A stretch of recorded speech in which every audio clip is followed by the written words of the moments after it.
All right, welcome back to the Mint Condition Podcast. Today we're talking with Dan Garner, a lawyer who specializes in PI cases as well as other injuries and conditions, right? Yeah, anything injury. Like, so if someone was negligent and you were injured as a result of that, then we help you out. Perfect. What are some other examples other than car crashes of those type of situations? Yeah, so probably the next biggest one would be medical malpractice. Okay. We're one of the few law firms in the state that does that. Part of that is just it's complicated, but it's also extremely expensive to pursue, and we have the resources to do that. That's cool. So the law says that you have to have an expert opinion to support what they call the breach of the standard of care. Right. And so doctors are expensive, and you have to pay them up front. And we do that. We handle that. We take that burden away from the clients.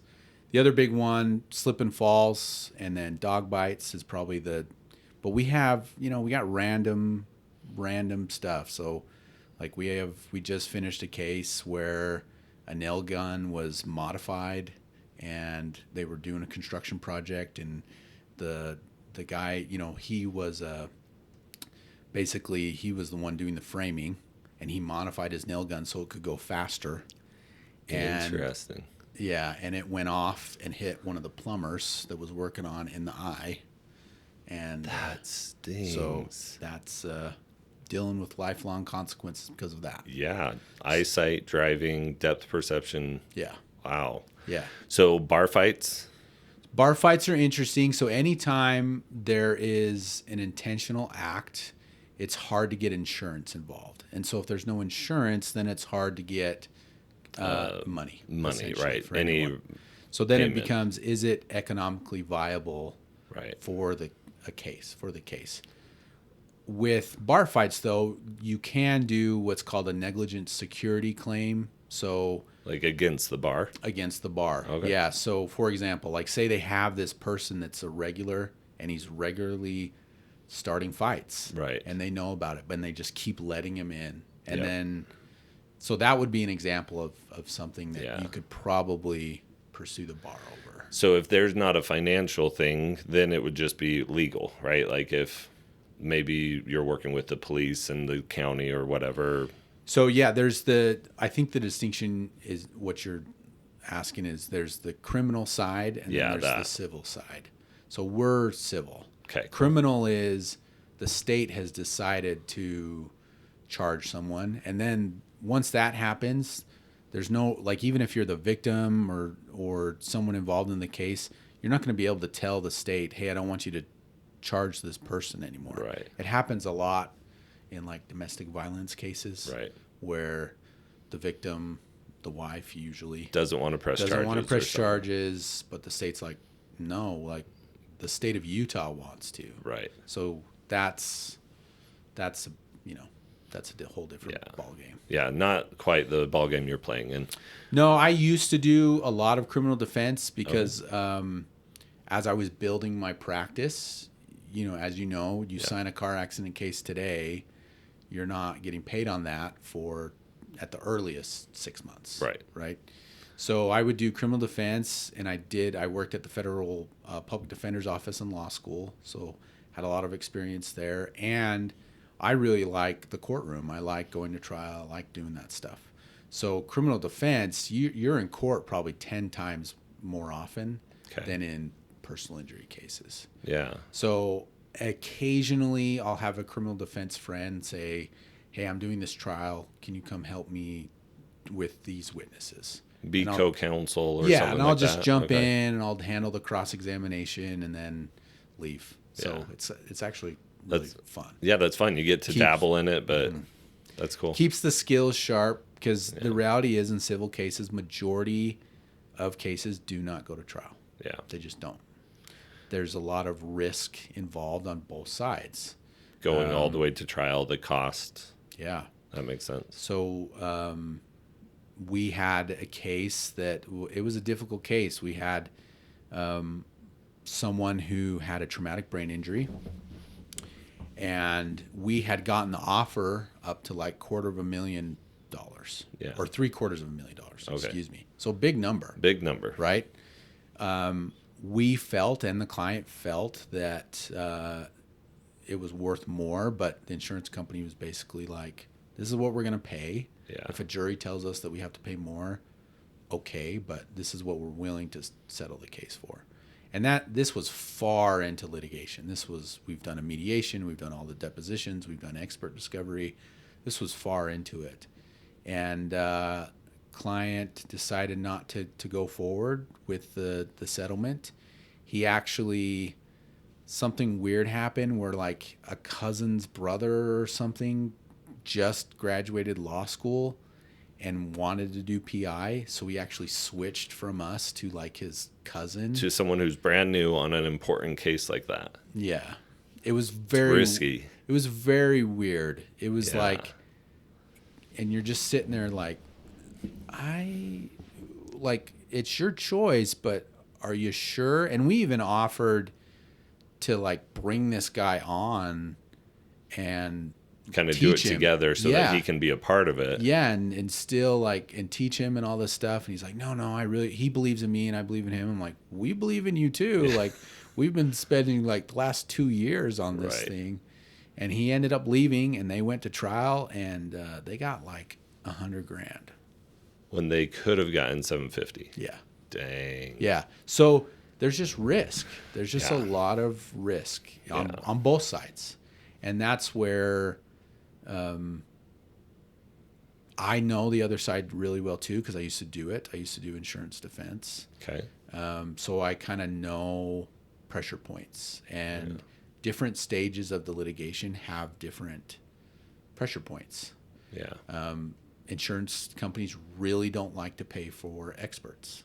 That's just money that they're thrown out because oftentimes in cases there's two parts of every case. There's did someone do something wrong?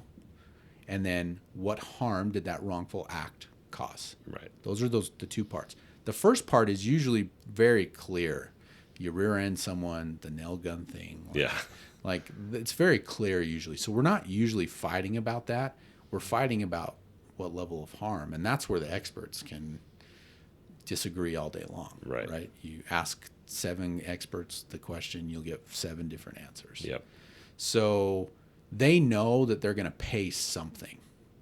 So the hiring the experts is basically just trying to mitigate how much. Right. But they don't want to, is what you're saying? Yeah, because it's just money that it's an extra $10,000 that it didn't go to the client. It didn't stay with the insurance. It's adding that third party to pay. Right. It's just adding costs. And when you're an insurance company that handles, hundreds of thousands of claims, that $10,000, couple million a year, right? At least, yeah. So it's just I know where the pressure points are because of that. Yeah. That makes sense. I think that having that perspective helps, but also how much you like being in court makes a difference. From what I've seen, not all lawyers want to go to court. They'd rather avoid the court, which, like you said, it's risky anyway. Right.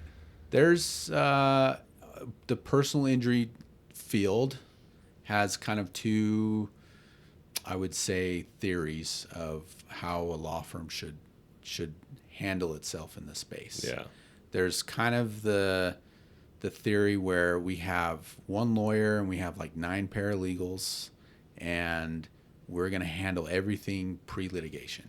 Right. They've essentially turned their law firm into a claims adjusting department. Yeah. Right? They're not fighting anything. They're just filing the right paperwork and trying to encourage the insurance to pay as high as much as possible. 100%. Yeah. And that is okay in some cases. In some cases, you're going to get cases where the damages far exceed policy limits, and you're going to have to tap into UIM and all these other types of insurances.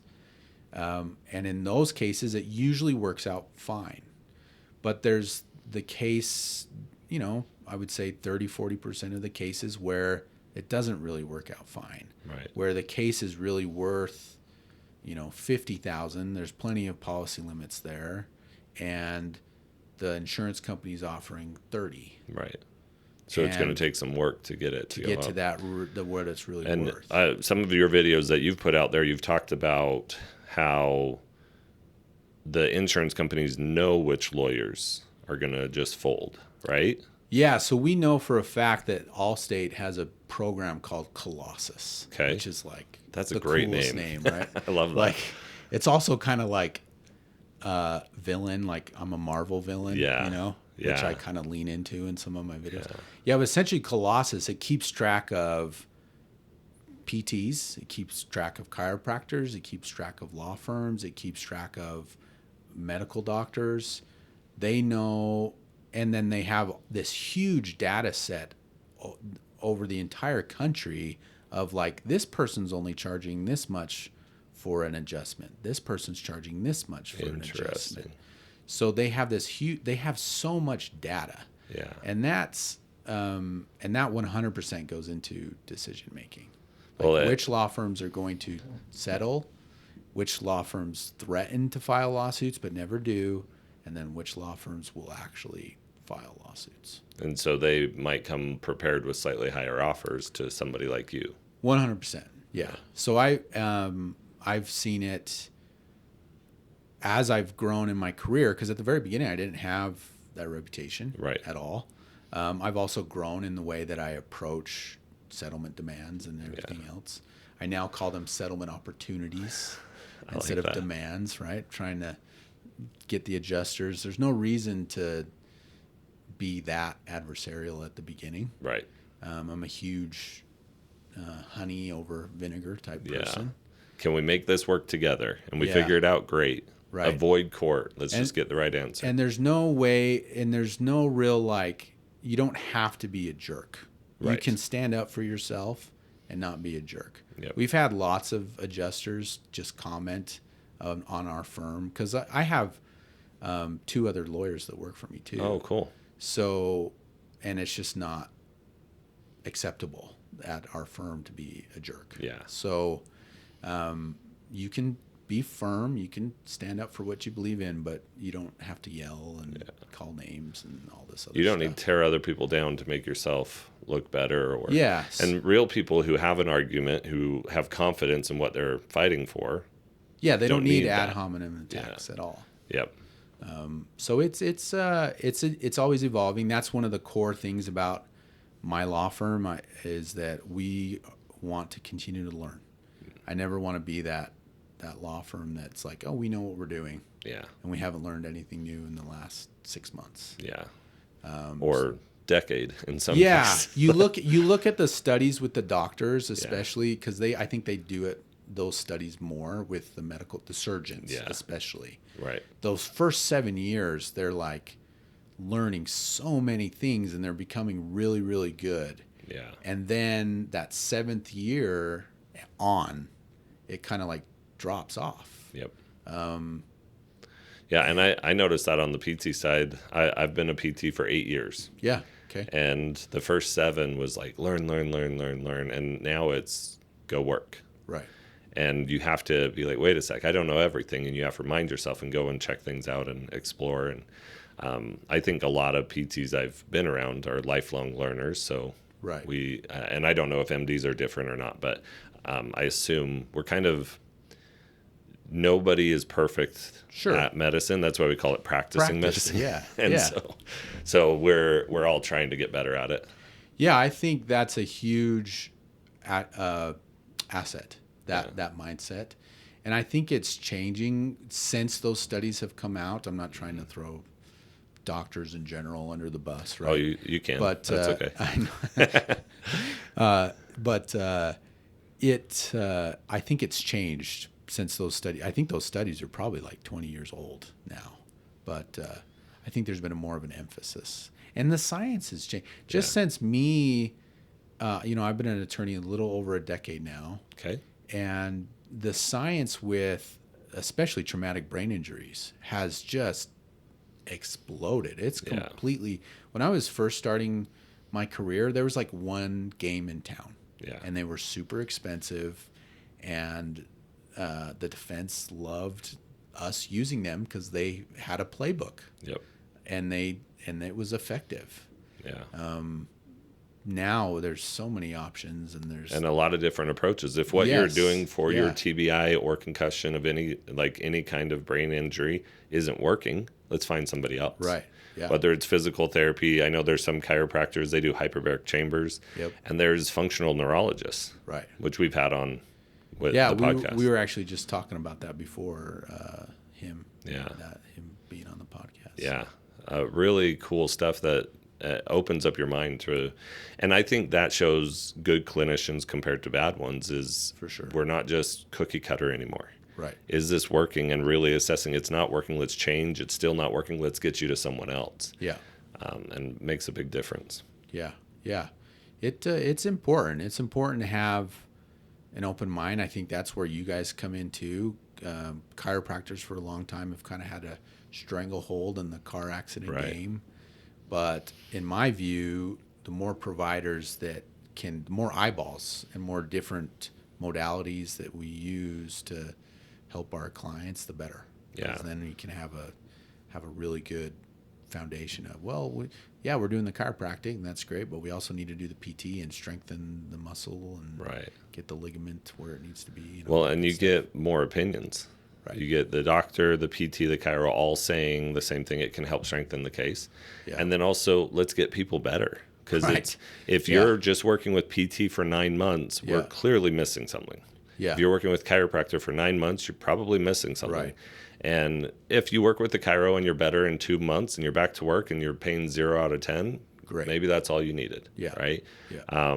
But often it's better to at least get a second or third opinion, right? For sure. Have you seen that help your case? Like if a chiro treats for 2 months and a PT does an eval, an MD does an eval, that's it. Does that help or just?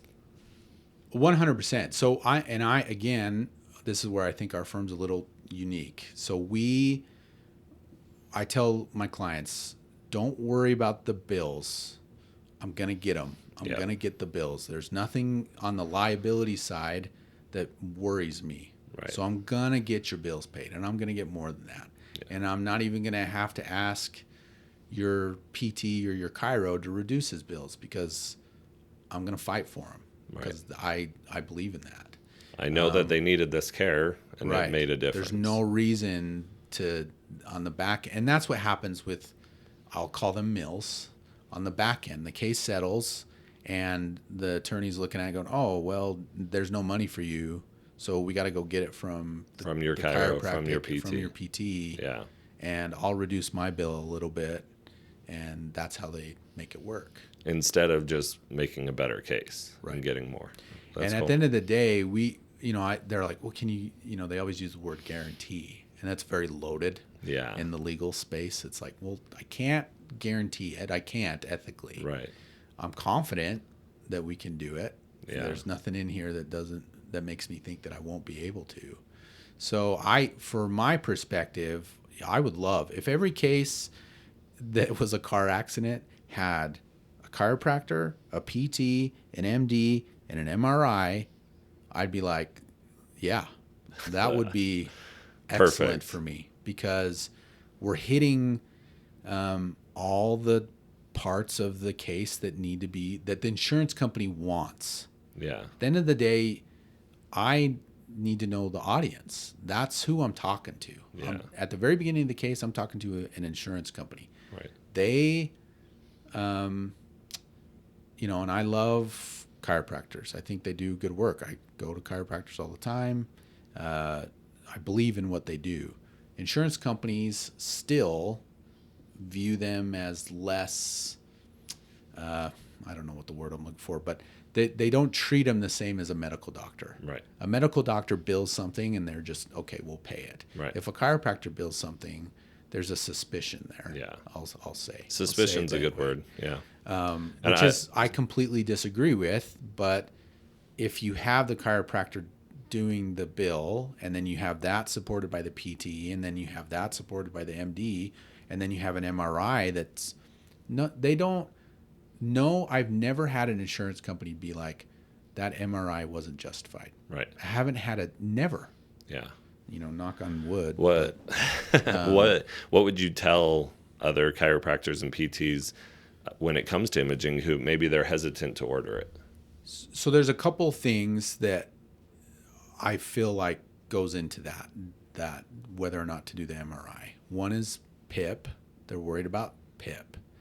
And I don't think that's the main factor, but I think that is, if we're all honest with ourselves, I think that's a factor. They don't want to order an MRI that's $1,500, takes half of the PIP that they were going to use for treatment. That they were gonna use, right? And I think that's a very valid concern. Yeah. I think the other concern is, I think it's a valid concern if the attorney, if they're worried about getting paid on the back end. Right. If you're working with an attorney that you know isn't going to come back to you and try and ask for massive huge reductions, then you're going to be okay. Yeah. And I used to be able to say, we've never asked for a reduction.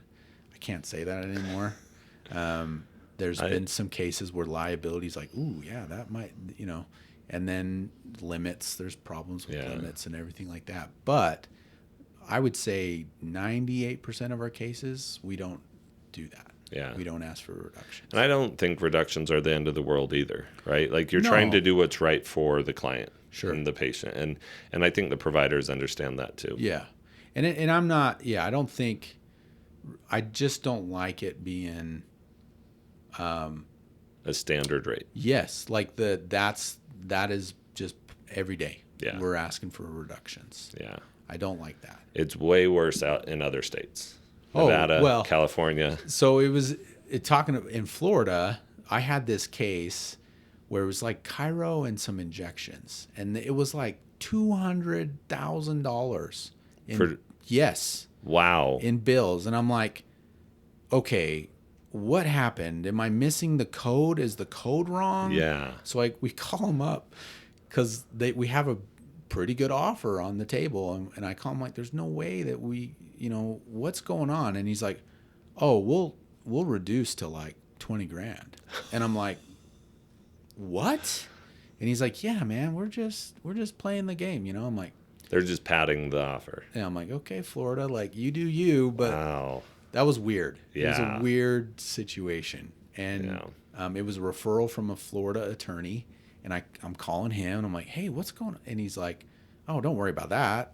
That's normal. That's going to go away. They're going to take like 20 grand. I'm like, that was like before I called them. Weird. So I was like, okay, here we go. Yeah, we've had a couple patients from Nevada and they call up or send us an email. They're like, we need a 45% reduction. Yeah. Why? And they're like, oh, that's just standard. I'm like, no. They're like, oh, okay. Like they didn't even fight us on it. Yeah. I was like, this is really weird. It's just weird. Because we bill appropriately here. Right.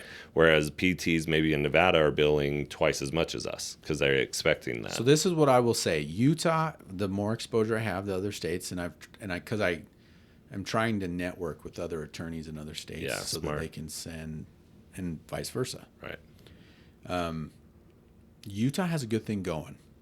And I really hope, because there are law firms coming into town. There are PTs that are coming into town. Yep. They're seeing the growth, and the PI business model, right? They're big players in that. I really hope they don't screw it up. Yeah. I really hope they don't. Yeah, because it'll be interesting. People need to keep finding, I don't want to say smaller law firms, but finding the more personable law firms like yours, right? Yeah. When you get into these big box ones where you're just a number, then they're playing the game. They call the PTs and they say, hey, you need to bill 10 times as much and reduce down to 20 grand from 200. Right. And that will destroy. And I think it's not just lawyers like you, PTs like us, but the community. Yeah. People in the community need to pick you and pick lawyers who aren't going to do that. And I'm glad you brought that up, because that is one of the things I wanted to talk about today. Cool. Is when someone gets in a car accident, they get thrown into this system that is highly sophisticated. Yeah. And it's adversarial. So you have to understand that the insurance adjuster, they might be friendly, they might be buddy-buddy, they are not your friend. Yeah. In a way that and I'm not saying they're, like I said, they could be friendly, and Right. I don't hold it against them. Right. They have a job to do. Doing their job. Yeah. What the community needs to understand is a lot of times there's pressure tactics and different things like that. You have time. You have time to take a step back, contact a lawyer. If I would always recommend it, right? But I get it. Some people don't like to do that. The big obstacle a lot of people think about with lawyers, they're so expensive. Yeah. Well, in the PI world, we take contingency cases, right? So you don't pay us anything up front. We only get paid if we win your case. Yep. And I think 95% of the world does not know that. Yeah. Even with all the billboards, even with all the advertising, that like simple fact of you don't have to pay your lawyer unless they get you something people don't get it. We were told that by a chiropractor last week. He's like, you need to start putting out your ads saying, what was the wording? Something about the no upfront cost evaluation. Yeah. Yeah. It's like, that's always. Right. Like, and if you're going somewhere where it is an upfront cost, that means that you're holding your own lien, right? And you're paying your chiropractor or your PT. Yeah. And then you have to hold those receipts and get refunded from the case. Yeah. Go to a PT or a chiro who holds their liens and are willing to wait and be part of the team. Yeah, and that is a huge part of it. And people, they just need to understand, like, you have been thrown into this system that is that's just extremely sophisticated, and it's adversarial. Yeah, they've practiced, they've done this time and time again. Yeah. And so you need somebody who will be on your side, somebody you can. You're not going to outsmart them. Yeah. Like, it's like, I would tell this with my criminal defense clients all the time. You might not like the cops, but they are very good at getting you to say things that will hurt you. Yeah. And the insurance company is the same way. They will ask leading questions. They will phrase a question a certain way that no matter how you answer it, you're screwed. Yep. So it's just important to understand what your options are. And the getting into treatment as soon as you can, that's number one. Yeah. The lawyer can wait as long as you can hold the insurance company at arm's length and not give any statements. The lawyer can wait. Yep. The treatment, however, that needs to happen fast. Yeah. Because the longer you wait, there's going to be an insurance gap argument, treatment gap that the insurance company's going to use. Yeah, they're going to say something else happened that caused you to get hurt, or you thought maybe, I could get some money off this, I'll start getting treatment, right? It makes your case less believable. Right. But with the lawyer, I still feel like, how do we get past that barrier of people not wanting to talk to the lawyer? They feel like they're going to be forced into signing up, or they don't want to sue somebody, or whatever it is. Yeah, the big thing, and it's lawyer to lawyer. So for us, we really we're a huge education based. We want our clients to understand what is happening and what the options are. So, like, for example, like, I have a drip campaign. A client calls, and if they're like, let me think about it, then I put them in this little text campaign. The last text that I send out to them is basically like, says something along the lines of, I think getting a lawyer is really important. If me and you aren't the right fit, contact me and I'll recommend 2 or 3 other people that I feel like will do a good job. So there is a public perception with personal injury lawyers, right? We're little ambulance chasers, and we're just in it for the money. My experience is that there are some out there just in it for the money, right? But I would say the far majority went to law school because they want to help people. The far majority went to law school because they want to put you ahead of your rights, ahead of or not your rights, but your objectives ahead of their own. Right. What I would say, though, is when you're choosing an attorney, a lot of them will say that. And then there's there's indications that the way they run their business, the way they've set up their law firm, Right. that is the proof is in the pudding, basically. You have to look at what people do, not what they say. Right. Right. And I think I love that your text message says, we'll help you find a different lawyer. Right. Because Yeah. we were just talking about this on a previous episode, that I'm not the right PT for everybody. Right. Doesn't mean I'm bad at my job, right? Doesn't mean their injury is different than somebody else's. It could be the same injury, Yeah. but my style just isn't the right fit. Yeah. Right. You could not vibe. Maybe. Yeah.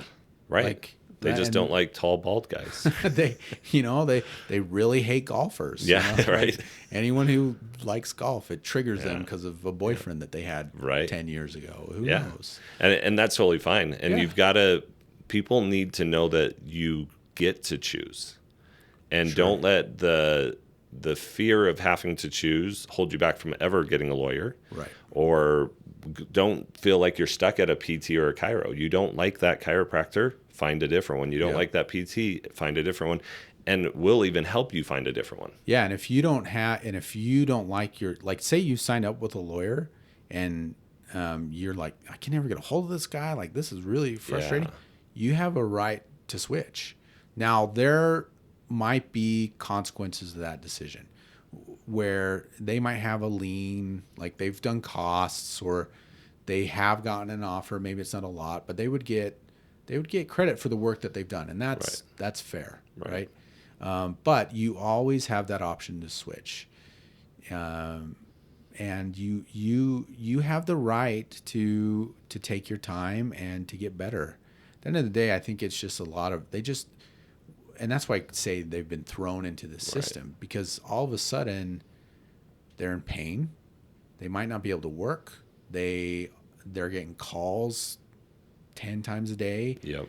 I need to get a rental car. Like, life's hard enough. Yeah. And then you throw in this wrench and it's really hard. Well, and with a serious enough injury, your doctor's appointments, chiro, PT, massage, it just it's a part-time or sometimes a full-time job. Right. Yeah.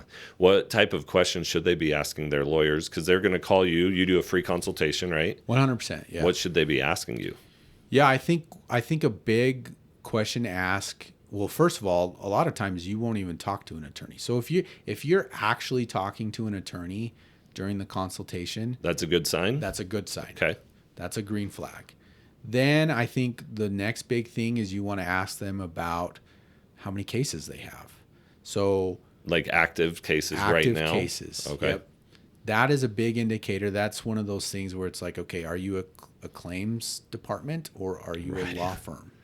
Is there a typical number per lawyer? Yeah, so we keep our caseloads on the pre-litigation side at 60, Okay. on the litigation side 30. Okay.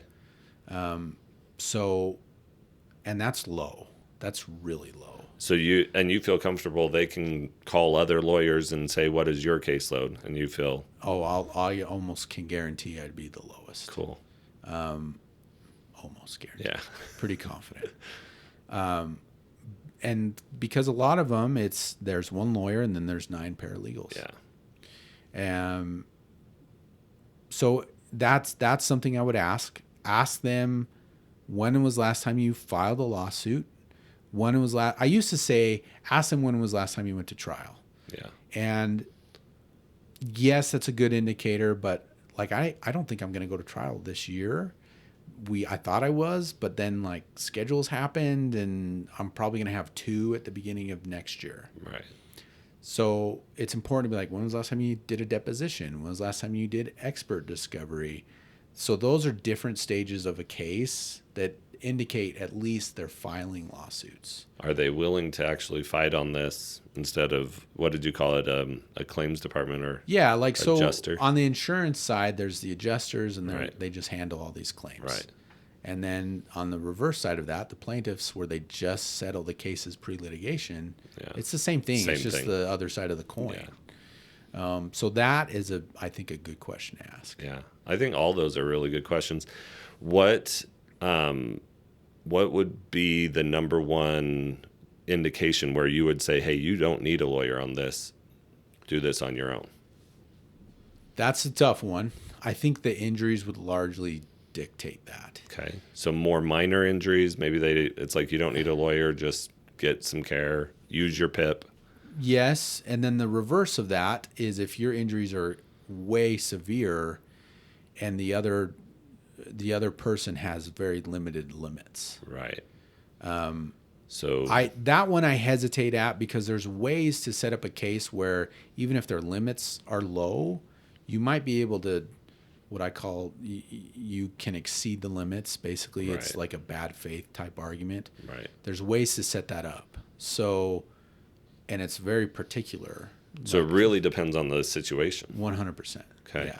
I would say that 95% of cases you would want someone at the very least to ask questions and make sure you're not making a mistake. Yeah. If you have a lower value case, that means you're not going to pay your lawyer as much. Like if your case it's like, say you barely pass threshold. Right.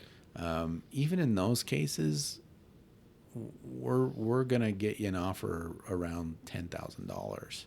So Get something. yeah, you'll pay your lawyer $3, you'll get $3, and then the medical providers will get $3. Yeah.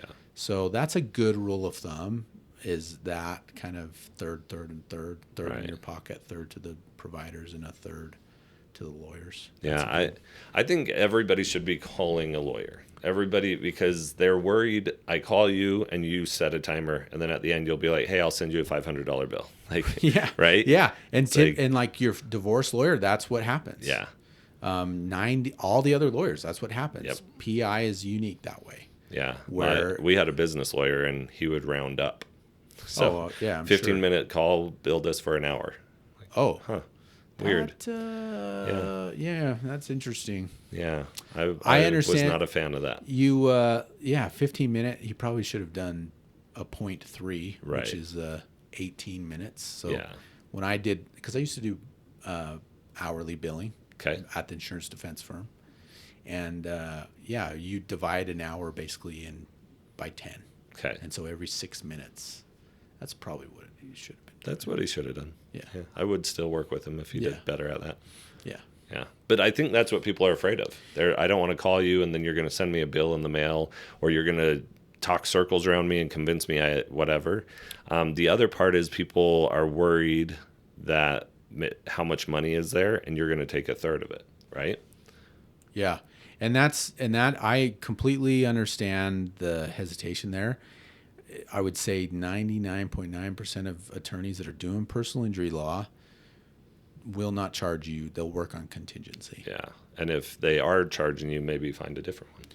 Yeah, I would say if you're in a car accident and they're like, well, it's going to be a $5,000 retainer. Yeah. That's probably someone that the majority of their practice is family law, and they have personal injury on their website, and they'll do 1 or 2 car accident cases a year. But I would say they're not the best choice. Yeah. Well, I feel like we're barely scratching the surface, Yeah, so this you're going to went have to come fast. back on another one, right? 2 quick questions. Sure. What would you tell physical therapists, chiropractors, maybe even some MDs? I don't feel like it's as big of an issue for them. Sure. What would you tell them if they're scared to get involved? They're scared to help people who are in a car crash. Like at the scene? No, Or- just like they turn them away. They're like, "Oh, we don't deal with that." Yeah, here." I think it's a very rewarding area for Okay. you to get involved in.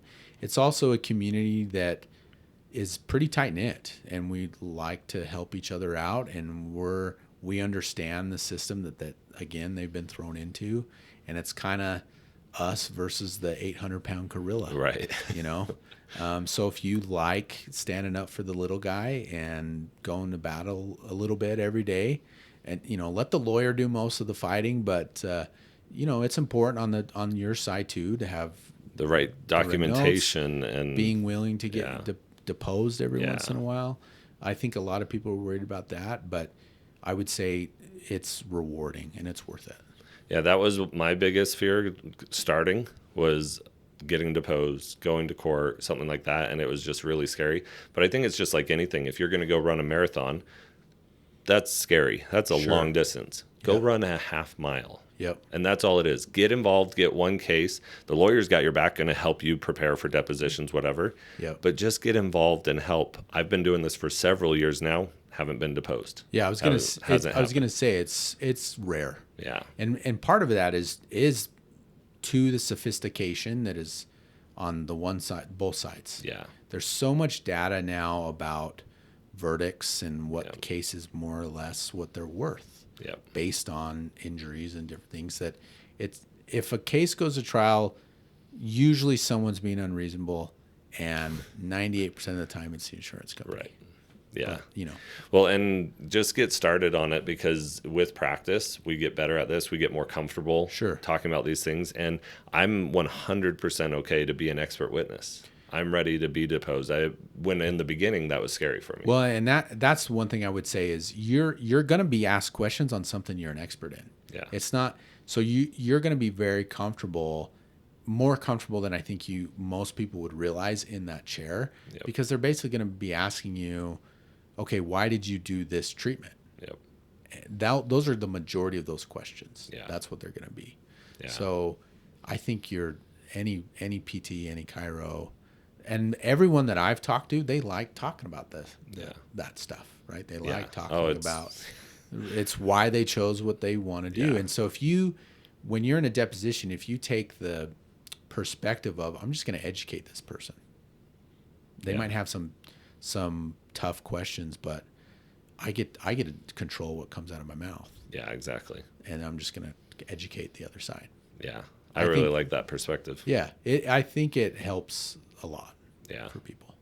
So last question we ask everybody. Okay. What does mint condition mean to you? That's the name of the podcast. Sure. Mint condition. Well, I always think of two things. I think of a car, or I think of a card, like a Pokemon card. Yeah, baseball cards. Yeah, so mint condition, I would say, is near perfect. Not perfect, but near it. As close as a flawed thing can be, which humans, cars, cards, pretty flawed. Yeah. Just in general, but mint condition, I would say, is as close to perfect as one can be. Cool. I love that. Yeah. Thank you for taking the time. I think there's a lot that we can learn from lawyers with experience, like what you're going, not just the public, but other providers. And you put up a lot of videos and education, super valuable. What's the best way for people to follow you or find those videos? Yeah, find the videos. Instagram handle is Garner Injury Law. So that's Garner, no D, Garner. Yeah. And then same thing on TikTok, Garner Injury Law. If you want to get a hold of me, our phone number is 435-RESULTS. So it's that'll go to the main office line, but just ask for Dan, and they'll, Perfect. unless I'm in a meeting or in a podcast, they'll patch me through. I love that. Well, I appreciate it. We'll definitely have you on again. Well, I appreciate being here. Thanks for the invite. Yeah, of course.